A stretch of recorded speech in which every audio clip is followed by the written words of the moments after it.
오늘은 여러분에게 한 가지 질문을 드리면서 설교를 시작하고자 합니다. 저와 여러분은 행복한 삶, 성공적인 삶을 살기를 원합니다. 그렇죠? 우리 가운데 나는 불행하고 싶어요, 나는 실패하고 싶어요 라고 말하는 사람은 단 한 분도 계시지 않을 겁니다. 그럼 질문을 한번 해보겠습니다. 어떻게 하면 행복하고 성공적인 삶을 살 수 있을까요? 어떻게 하면 행복하고 성공적인 삶을 살 수 있을까요? 아마 여러분 나름대로 이야기할 수 있을 것입니다. 만약에 여러분께서 저에게 목사님 어떻게 하면 행복하고 성공적인 삶을 살 수 있을까요? 라고 질문을 한다면 저는 이렇게 답하고 싶습니다. 하나님의 이끄심에 순종하는 것입니다. 왜냐하면 하나님께서는 하나님의 백성들을 푸른 초장 쉴만한 물가로 인도하시기 때문에 그 하나님의 이끄심에 순종하여 하나님을 따라갈 때 우리는 행복하고 성공적인 삶을 살아갈 수 있습니다. 그 대표적인 예가 430년 동안 애굽에서 종살이했던 이스라엘 백성들이 애굽에서 나와 하나님께서 약속하신 젖과 꿀이 흐르는 가나안 땅을 향해 갈 때 보면 여실히 하나님의 이끄심이 보여집니다. 이스라엘 백성들이 출애굽해서 가나안 땅으로 가는 그 모든 여정이 쉽지는 않아요. 그런데 하나님께서는 낮에는 구름 기둥으로 인도하셨고 밤에는 불 기둥으로 보호하셨습니다. 이렇게 이끌어 주셨기 때문에 이스라엘 백성들이 젖과 꿀이 흐르는 가나안 땅에 들어갈 수 있었습니다. 예레미야 31장 3절 말씀을 우리 같이 읽어보겠습니다. 시작. 옛적에 여호와께서 나에게 나타나사 내가 영원한 사랑으로 너를 사랑하기에 인자함으로 너를 이끌었다 하였노라. 내가 영원한 사랑으로 너를 사랑하기에 인자함으로 너를 이끌었다. 이스라엘 백성들을 이끄신 하나님께서는 지금도 살아계셔서 저와 여러분의 삶을 이끌어 주시는 줄 믿으시기 바랍니다. 문제는 우리가 하나님의 이끄심에 순종을 하느냐 순종을 하지 않느냐에 달려 있습니다. 하나님의 이끄심에 순종할 때 우리는 분명 행복하고 성공적인 삶을 살 수 있습니다. 사도 바울의 제2차 선교 여행을 보면 하나님께서 사도 바울의 일행을 이끌어 주시는 것을 볼 수 있습니다. 사도 바울께서는 실라, 디모데, 누가와 함께 제2차 선교 여행지를 아시아로 정했습니다. 그러나 하나님께서는 아시아가 아닌 유럽으로 사도 바울 일행을 이끄셨고 사도 바울께서는 하나님의 이끄심에 순종을 합니다. 하나님의 이끄심을 생각할 때 우리가 반드시 기억해야 할 것이 있습니다. 그것은 하나님의 이끄심에는 목적이 있다는 말씀입니다. 하나님께서는 목적을 가지고 하나님의 백성들을 이끌어 주십니다. 조금 전에 소개했던 이스라엘 백성들의 출애굽 과정을 한번 볼까요? 어떤 목적으로 이끌어 주셨을까요? 젖과 꿀이 흐르는 가나안 땅에 들어가는 목적으로 이끌어 주셨어요. 사도 바울 일행이 아시아로 선교지를 정했지만 하나님께서는 사도 바울의 일행의 발걸음을 아시아가 아닌 유럽으로 옮겨주셨습니다. 거기도 분명한 하나님의 목적이 있습니다.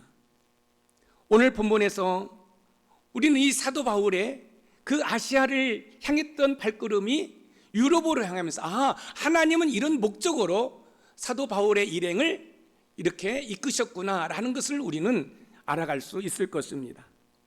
하나님께서 이스라엘 백성들을 이끄셨고 선교 여행을 떠나는 사도 바울의 일행을 이끄셨던 것처럼 저와 여러분의 삶도 이끌어 주신 줄 믿으시기 바랍니다. 중요한 것은 그 하나님의 이끄심에 순종하느냐 그렇지 않느냐입니다. 순종하면 승리와 행복으로 인도되고 그렇지 않으면 이스라엘 백성들이 열 하루면 갈 거리를 40년에 걸쳐서 간 것처럼 고생하게 될 것입니다. 그럼 오늘 본문을 통해서 하나님께서는 사도 바울 일행을 어떻게 이끄시는지 살펴보면서 하나님의 은혜를 나누어 보겠습니다. 첫 번째, 하나님의 이끄심은 환상으로 이끌어 주셨습니다. 사도 바울께서는 실라와 디모데 그리고 누가와 함께 제2차 선교 여행 목적지를 아시아로 정하고 출발했습니다. 그러나 성령께서 아시아에서 말씀을 전하지 못하게 합니다. 사도 바울 일행은 아시아에서 복음을 전하기 위해서 애썼지만 복음의 문은 닫히고 말았습니다. 사도 바울의 일행은 당혹스러웠을 것입니다. 왜냐하면 다른 것도 아니고 선교하기 위해 먼 길을 왔는데 성령께서 말씀을 전하지 못하도록 했기 때문에 그렇습니다. 사도 바울의 일행은 무슨 일인가 궁금해하며 선교의 문이 열리기를 기다렸을 것입니다. 선교의 문이 열리기를 기다리는 사도 바울에게 마게도냐 사람의 환상을 보여주시고 아시아가 아닌 유럽으로 선교의 방향을 이끌어 주셨습니다. 사도행전 16장 9절 말씀을 읽어보겠습니다. 시작.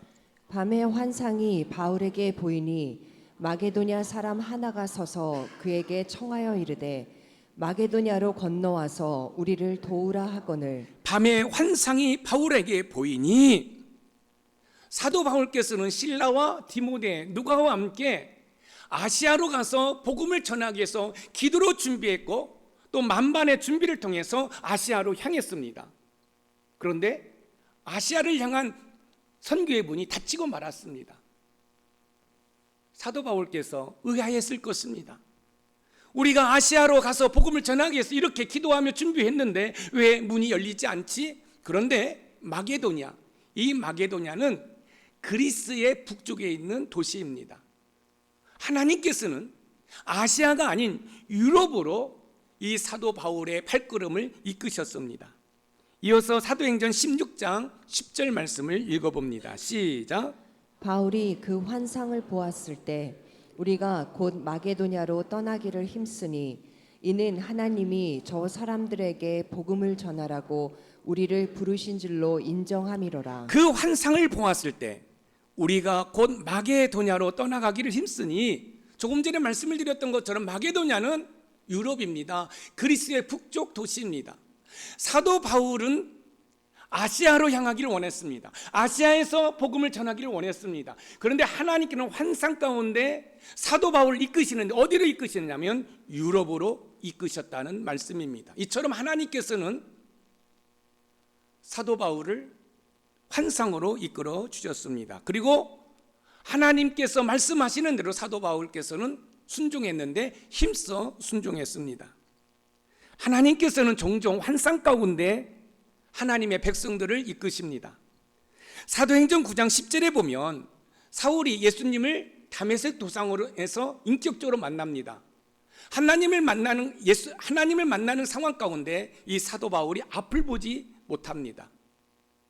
이때 하나님께서는 환상 가운데 아나니아를 부르시고 이 사도 바울에게 안수함으로 말미암아 앞을 볼 수 있도록 환상 가운데 말씀을 하시는 장면이 나와요. 사도행전 9장 10절 말씀을 읽어봅니다. 시작.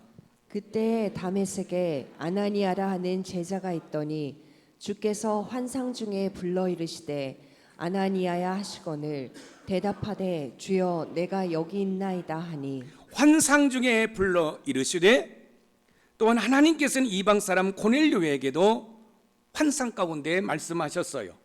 사도행전 10장 3절 말씀 한번 읽어볼까요? 시작. 하루는 제 9시쯤 되어 환상 중에 밝히 보매 하나님의 사자가 들어와 이르되 고넬료야 하니. 환상 중에 밝히 보매, 성경 곳곳에서는 환상 가운데 말씀하시는 하나님을 볼 수 있습니다. 그러면 지금도 환상 가운데 주의 음성을 들을 수 있는가? 라고 질문을 한다고 한다면 여기 있는 김 목사는 네 그렇습니다 라고 말할 수 있습니다. 왜냐하면 제가 그 사실을 경험했기 때문에 그렇습니다. 제가 여러분들에게 한 서너 번 말씀을 드렸는데 금강프라자에서 개척을 했습니다. 여러분이 개척한 목사의 심정은 펄펄 끓죠. 어떻게 해서라도 이 교회를 세워가기 위해서, 영혼들을 구원하기 위해서 개척 초기에는 추운 겨울에도 전기 담요를 몸에 두르고 자면서 기도했습니다. 그런 가운데 어떤 날인가요? 이게 새벽 예배 차 운행을 하고 왔는데 제 마음에 공고함이 있습니다. 새벽 예배를 마치고 성도님들이 다 돌아간 상황에서 강단에 엎드려 기도합니다. 아마 수도꼭지를 틀어놓은 것처럼 눈물이 줄줄줄 흐릅니다. 어디선가 모르는 그 쓸쓸함과 외로움과 적막함이 저를 덮습니다. 한참 기도를 하는데 기도가 나오겠습니까? 어깨가 들썩들썩하면서 눈물을 흘리는 것뿐이지요. 그런데 눈앞에 하얀 게 보입니다. 눈을 떴습니다. 아무것도 없습니다. 눈을 감으면 하얗게 보여요. 다시 눈을 떴습니다. 아무것도 없습니다. 다시 눈을 감습니다. 제 이 시선에 하얀 이 옷자락이 보여요. 자세히 보았더니 예수님의 세마포 옷자락이었어요. 그것을 보는 순간 제 마음이 터질 것 같은 그런 강한 은혜를 누리면서 사랑하는 아들아, 내가 있잖아 라는 그 음성이 저에게 들려주시는 것처럼 제 생각과 마음을 휘어감습니다. 사랑하는 성도 여러분, 사도 바울의 일행을 환상으로 이끄신 하나님께서 여러 가지 방편으로 저와 여러분들을 이끌어 주시는 줄 믿으시기 바랍니다. 하나님께서 저와 여러분을 이끌으실 때 환상뿐만 아니라 여러 가지로 우리를 이끌어 주셔요. 특히 저와 여러분들은 우리 심령 가운데 거하시는 성령 하나님을 통해서 이끌어 주십니다. 놀라운 사실은요, 우리 예수님도 성령 하나님의 이끌림을 받은 장면이 있습니다. 마태복음 4장 1절 한번 읽어볼까요? 시작. 그때 예수께서 성령에게 이끌리어 마귀에게 시험을 받으러 광야로 가사. 성령에게 이끌리어. 이어서 갈라디아서 5장 18절을 한번 읽어봅니다. 시작.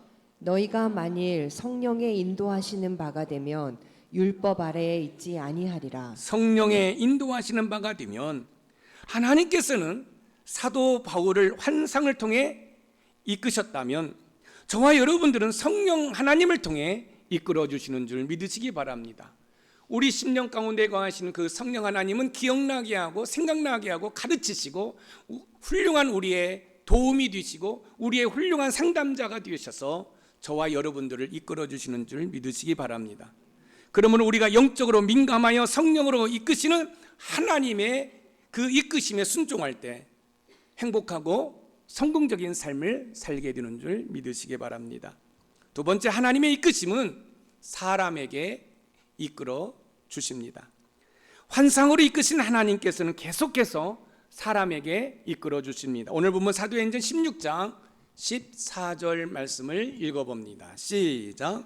두아디라 시에 있는 자색옥감 장사로서 하나님을 섬기는 루디아라 하는 한 여자가 말을 듣고 있을 때 주께서 그 마음을 열어 바울의 말을 따르게 하신지라. 하나님을 섬기는 루디아라 하는 한 여자가, 하나님께서는 사도 바울의 일행을 루디아라 하는 여자에게 이끌어 주셨습니다. 제가 앞에서 이런 말씀을 드렸습니다. 하나님의 이끄심에는 뭐가 있다고요? 목적이 있다고 그랬습니다. 이스라엘 백성들을 430년 동안 종살이했던 애고부에서 이끌어내신 목적이 뭡니까? 하나님께서 약속하신 젖과 꿀이 흐르는 가나안 땅에 들어가는 목적이지요. 아시아로 향했던 이 사도 바울의 발걸음을 유럽으로 이끄신 목적이 뭡니까? 오늘 본문에 나오는 이 루디아 이 여인에게 가게 하기 위해서 그 목적으로 하나님께서는 사도 바울의 일행을 이끄셨다는 사실입니다.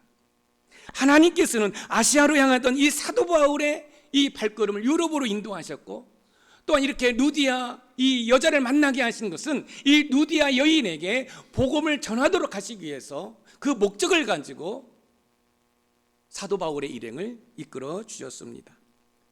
하나님께서 사도 바울의 일행을 사모드라에서 네아폴리를 거쳐 빌립보에 이르기까지 185마일이라는 먼 거리를 이끄신 목적은 루디아라는 한 여자에게 복음을 전하도록 하기 위해서 이끄셨다는 사실입니다. 185마일입니다. 1km가 1.6km니까 계산해 보면 거의 300km를 달려오게 하신 목적이 뭐냐면 루디아라는 한 여인에게 복음을 전하도록 하기 위해서 하나님께서는 환상 가운데 사도 바울의 일행을 이끌어 주셨습니다. 그리고 이 루디아라는 이 여자에게 이끌어 주셨습니다. 사도 바울의 일행인 실라, 디모데, 누가는 환상 가운데 이끌림을 받아 빌립보에 이르게 됩니다. 안식일이 되었어요. 그런데 이 사도 바울의 일행이 기도처를 찾고 있습니다. 이 얘기는 뭐예요? 이 빌립보라는 이곳에 여러분 유대인의 회당이 없었다는 것을 우리는 짐작할 수 있습니다. 그러니까 이 빌립보에는 유대인들이 별로 있지 않았다라는 거지요. 그래서 기도처를 찾기 위해서 강가로 나가게 됩니다. 그런데요, 이 강가에 여자들이 모여서 기도 모임을 하고 있는 거예요. 그 기도 모임을 하는 가운데 이 사도 바울께서 복음을 전합니다. 놀라운 일이지요. 그런데 유독 그 많은 여인들의 무리 가운데 루디아라는 여자의 이름이 거론된다는 것에 우리는 주의를 기울일 필요가 있습니다. 우리 말씀을 보니까 예수님께서 이 루디아의 여인의 마음의 문을 열었다라고 말씀을 하고 있어요.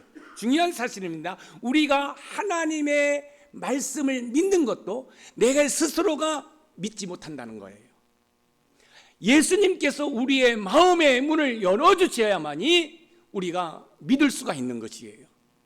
여러분들이 예배를 드릴 때 말씀을 나에게 주시는 그 레마의 말씀으로 받아들이기 위해서 하나님, 저의 마음의 문을 열어주세요. 들을 수 있는 귀에 열어주세요 라고 겸손하게 기도할 수 있는 은혜가 있기를 소망합니다. 다시 한번 말씀드립니다. 전적으로 부패했고 타락한 저와 여러분들은 할 수 있는 게 없어요. 성령 하나님이 우리를 도와주시고 이끌어 주시지 아니하면 저와 여러분들이 할 수 있는 것은 아무것도 없다는 사실을 여러분 꼭 기억하시고, 나의 연약함을 인정하고, 그래서 나는 주님이 필요합니다, 주님이 없이는 나는 삶을 살아갈 수 없습니다라고 전폭적으로 하나님을 의존할 때 여러분들은 행복하고 성공적인 삶을 살아갈 수 있음을 믿으시기 바랍니다. 하나님께서는 값비싼 원단을 판매하는 상인 루디아라는 한 여자에게 복음을 전하도록 하기 위해서 사도 바울의 일행을 아시아가 아닌 유럽으로 이끌어 주셨습니다. 여기에서 우리는 매우 중요한 사실을 발견하게 됩니다. 기독교의 구원은 개인의 구원이라는 것입니다. 누구로 인해 구원받는 것이 아니라 자기 스스로 믿음의 고백으로 구원을 받습니다. 예전에 어떤 목사님이 신방을 갔는데 부인 집사님은 교회를 다니지만 남편이 교회를 다니지 않아요. 그래서 이제 마침 남편이 계셔서 목사님이 이렇게 말씀하셨어요. 선생님도 예수 믿고 구원받아야 되죠. 이 이야기를 들은 남편이 이렇게 얘기합니다. 우리 아내 열심히 믿음 생활하는데요, 저는 우리 아내 치맛자락만 붙잡으면 저도 천국 갈 수 있지요. 과연 그럴까요? 그렇지 않습니다. 여러분, 구원은 누구 때문에 받는 것이 아니라 내 스스로가 예수 그리스도를 나의 구주로 영접하고 하나님을 믿는 신앙이 있을 때 여러분 구원받는 줄 믿으시기 바랍니다. 의사인 누가는 누가복음 24장과 사도행전 28장 합의 52장을 데오빌로라는 한 사람을 위해서 썼다는 사실을 여러분 기억하십니까? 여러분, 의사인 누가, 이 사도행전을 쓴 이 누가께서 데오빌로라는 한 사람을 위해서 여러분 누가복음과 사도행전, 여러분 누가복음이 24장이고요 여러분 사도행전이 28장입니다 합이 52장이에요 의사인 누가는 이 데오빌로라는 이 한 사람을 위해서 52장이라는 성경을 썼다는 사실이에요. 그러니까 여러분, 이 누가복음은 데오빌로라는 한 사람을 위해서 이 사도 바울께서 편지를 쓴 내용입니다. 이 사도행전 28장은 데오빌로라는 이 한 사람을 위해서 사도 바울이 쓴 편지예요. 여러분, 이 데오빌로가 구체적으로 어떤 사람인지는 모릅니다. 정확한 신분은 모르지만 누가께서 카카라고 호칭한 것을 볼 때 로마의 고위 관원으로서 귀족계급에 속했던 사람으로 보입니다. 이처럼 기독교는 한 사람에게 집중되어 있다는 사실을 꼭 기억하시기 바랍니다. 우리 예수님께서 인류를 구원하시기 위해 오셨지만 여러분 한 분을 구원하시기 위해 오신 줄 믿으시기 바랍니다.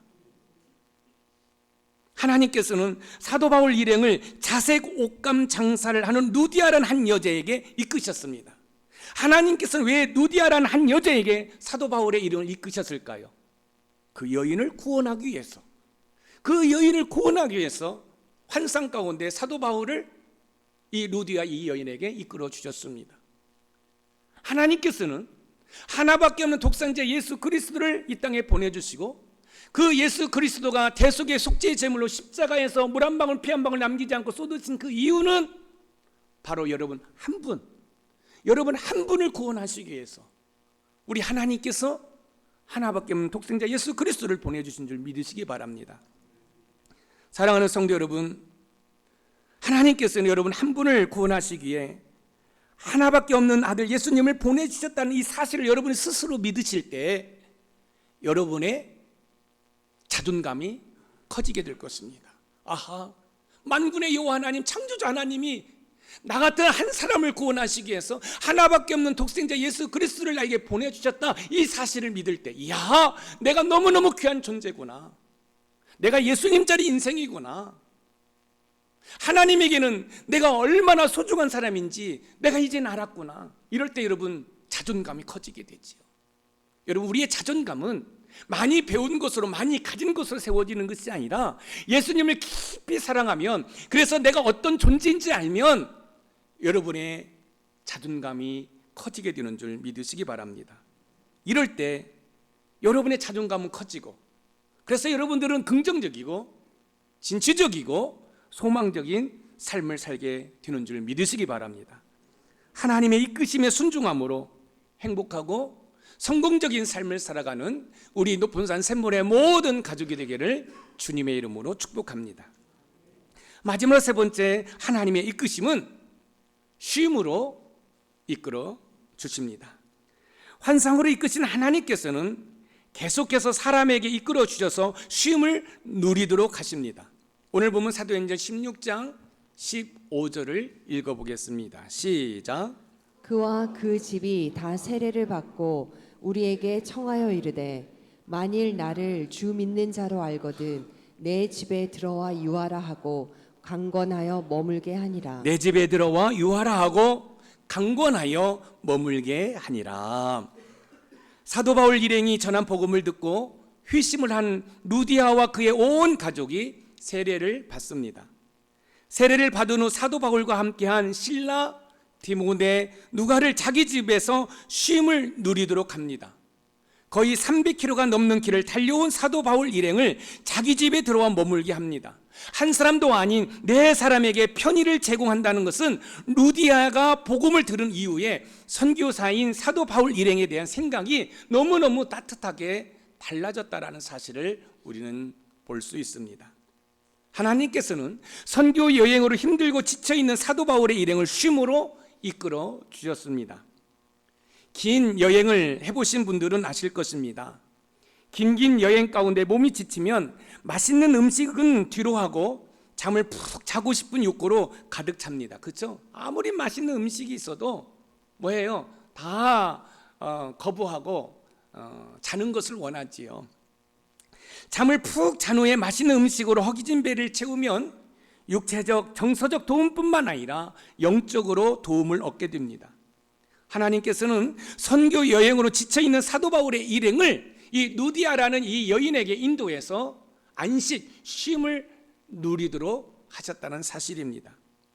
어쩌다가 운이 좋아서 이 경제력이 좋은 누디아라는 이 여자를 만난 게 아니라 하나님께서 이 사도 바울의 일행을 이끌어 주셨어요. 그래서 이 선교 여행 가운데 지쳐있는 이 사도 바울의 일행을 쉼을 누리도록 하셨다는 말씀입니다. 하나님께서 쉼으로 이끌어 주신 이야기 가운데 하나가 엘리야의 이야기입니다. 하나님께서는 사역으로 지쳐있는 엘리야 선지자들을 그린 시냇가에 머물게 하시고 까마귀를 통해서 먹을 것을 공급해 주셨습니다. 열왕기상 17장 5절에서 6절 말씀을 읽어보겠습니다. 시작. 그가 여호와의 말씀과 같이 하여 곧 가서 요단 앞 그릿 시냇가에 머물매 까마귀들이 아침에도 떡과 고기를 저녁에도 떡과 고기를 가져왔고 그가 시냇물을 마셨으나 까마귀들이 아침에도 떡과 고기를 저녁에도 떡과 고기를 가져왔고 하나님께서는 엘리야 선지자에게 먹을 것을 공급하시면서 쉼을 주셨습니다. 사랑하는 성도 여러분, 우리 인생 가운데 먹고 마시는 것이 중요한 부분을 차지하죠. 그러나 중요한 사실은 먹고 마시는 거 우리 하나님께서 책임져 주시는 줄 믿으시기 바랍니다. 이스라엘 백성들이 출애굽해서 광야 가운데 농사를 짓지 않았지만 하나님께서는 오전에는 만나를 내려주시고 저녁에는 메추라기를 통해서 약 200만 명이 40년 동안 굶어 죽은 사람이 단 한 명도 없다는 사실을 기억하시기 바랍니다. 하나님 잘 믿으면, 하나님을 영화롭게 하면 하나님께서 까마귀를 통해서 엘리야에게 먹을 것을 공급해 주셨던 것처럼 이 모양 저 모양으로 우리의 인생을 책임져 주시는 줄 믿으시기 바랍니다. 저도 두 아이의 아빠입니다. 자녀들이 잘 되기를 소망합니다. 자녀들이 행복하게 살기를 소망합니다. 그래서 새벽마다 그 자녀들을 위해서 기도합니다. 사랑하는 성도 여러분, 그런데요, 하나님께서 여러분을 사랑하는 사랑은 제가 제 자녀를 사랑하는 그 어떤 사랑보다도 더 깊고 높습니다. 한번 생각해 보세요. 얼마나 사랑하셨으면 여러분의 집값을 해결하기 위해서 하나밖에 없는 독생자 예수 그리스도를 저 십자가에 못 박혀 죽이겠습니까? 저는 여러분들이 날마다 순간마다 하나님이 나를 얼마나 사랑하는지를 깨닫는 은혜가 있기를 주님의 이름으로 축원드립니다. 하나님께서 나를 얼마나 사랑하는지를 깨닫는다고 한다면 여러분, 여러분의 주변의 환경은 그리 중요하지 않습니다. 아무리 힘들고 고통스러운 환경이라 할지라도 하나님이 나를 사랑하신다라는 것을 믿기만 하면 여러분, 그 환경은 다 극복이 되고 심지어 여러분이 극복하지 못한다고 한다면 하나님께서 앞서가셔서 여러분의 인생의 장애물을 다 제거해 주시는 줄 믿으시기 바랍니다. 마태복음 11장 29절을 읽어봅니다. 시작. 나는 마음이 온유하고 겸손하니 나의 멍에를 메고 내게 배우라. 그리하면 너희 마음이 쉼을 얻으리니. 너희 마음이 쉼을 얻으리니. 우리의 진정한 쉼은 예수님에게 있습니다. 그렇기 때문에 여러분들이 몸이 피곤하고 힘들어도 주 앞에 나와서 예배 드릴 때 여러분 그 피곤이 사라지고 여러분에게 편안한 쉼이 있음을 믿으시기 바랍니다. 하늘의 보좌를 마다하시고 겸손함으로 우리에게 오신 예수님께서는 삶 가운데 지쳐있는 우리의 마음에 쉼을 허락해 주십니다. 하나님께서는 우리에게 쉼을 누리도록 인도하지만 우상 숭배를 할 때에는 쉼을 누릴 수가 없습니다. 요한계시록 14장 11절 말씀을 읽어봅니다. 시작. 그 고난의 연기가 세세토록 올라가리로다. 짐승과 그의 우상에게 경배하고 그의 이름표를 받는 자는 누구든지 밤낮 쉼을 얻지 못하리라 하더라. 누구든지 밤낮 쉼을 얻지 못하리라. 우상에게 경배하고 그의 이름표를 받는 자는 쉼을 누리지 못합니다. 오직 하나님을 의존하고 하나님을 영화롭게 하는 자, 하나님으로부터 오는 쉼을 누리게 되는 줄 믿으시기 바랍니다. 사도 바울께서는 제2차 선교 여행지로 아시아를 선택했습니다. 그러나 성령 하나님께서는 말씀을 전하지 못하게 하시고 환상을 통해서 유럽으로 이끄셨습니다. 유럽으로 이끄신 하나님께서는 누디아를 통해서 선교 여행으로 지쳐있는 사도 바울 일행에게 쉼을 얻도록 하셨습니다. 여러분 가운데 삶 속에서 지쳐 있습니까? 온몸이 만신창이가 되셨습니까? 이때 여러분에게 쉼을 주시기 위해 이끄시는 하나님의 손길에 순종해 보시기 바랍니다. 하나님의 이끄심에 순종할 때 참된 쉼을 누릴 수가 있습니다. 잘 보세요. 사도 바울께서는 실라, 디모데, 누가를 데리고 아시아로 가서 선교하기를 원했습니다. 그런데 아시아의 문이 닫혔어요. 그런데 환상 가운데 마게도냐 사람을 통해서 유럽으로 이끌어 주셨어요. 또 유럽이라는 이 곳에서 많은 도시가 있음에도 불구하고 빌립보로 인도하셨고, 빌립보에서 루디아라는 자매를 만나고, 루디아가 제공하는 그 쉼을 통해서 선교로 지쳐있는 그 온 육체와 또 정신적인 그런 피곤함을 여러분 다 떨쳐버릴 수 있었습니다. 이게 뭐죠? 하나님의 이끄심입니다. 사도 바울을 이끌어주신 그 하나님, 저와 여러분도 이끌어주시는 줄 믿으시기 바랍니다. 주일 예배 나와서 무슨 기도를 하십니까? 하나님, 저를 이끌어주세요. 이번 한 주간 동안 우리 하나님께서 저를 이끌어 주신다고 한다면, 저는 이번 한 주간 동안 멋진 삶을 통해서 하나님께 영광 돌리기를 원합니다. 하나님, 저를 이끌어 주세요. 하나님, 우리 남편을 이끌어 주세요. 하나님, 우리 아내를 이끌어 주세요. 우리 자녀들을 이끌어 주세요. 우리의 공동체를 이끌어 주세요. 그러면 사도 바울 일행을 이끌어 주신 그 하나님, 저와 여러분도 이끌어 주실 줄 믿습니다. 삶을 추구하실 때 나의 이성과 논리와 경험을 내려놓고 하나님의 이끄심에 순종하여 하나님의 사람을 통해서 공급되는 참된 쉼을 누리시는 우리 높은산 샘물의 모든 가족이 되기를 주님의 이름으로 축복합니다. 오늘 말씀의 키워드입니다. 같이 읽어봅니다. 시작.